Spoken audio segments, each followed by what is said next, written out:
1.1 integers. I can identify, compare, and order integers. All right, thank you, Adam. Do you guys think you're okay with identifying, comparing, and ordering integers? Yes. Okay, we did that, right? Yes. All right, so in this lesson today, we went through 3 vocabulary words. The biggest word that we need to remember is integer. An integer would be a set of whole numbers. And their opposites. The whole numbers and their opposites. So class, if I said 7, the opposite of 7 would be what? -7.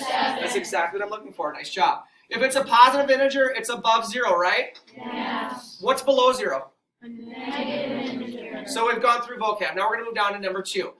When you're reading integers, there is always going to be in a phrase, there's always going to be what? Keyword. You guys in your cheat sheet said use keywords to identify integers, right? Yes. So in this case, we're talking about a loss. A loss is going to give you what kind of sign? Negative. Above means positive, right? So do we need a sign for a positive number? No. Excellent.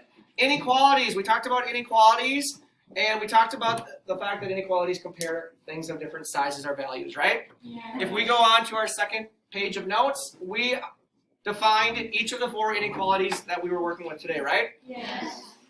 When you read an inequality, you'll read from what side to right side? Left to right. Left to right, right? Yes. And then the side that's open has the teeth, right? Imagine these are teeth. That means the teeth of the alligator eats the bigger number. And here's some examples of the alligator eating the bigger number. Is 6 bigger than -4? Yes. Is 3 bigger than 1? Yes. Excellent. The last thing we did is we graphed on a number line.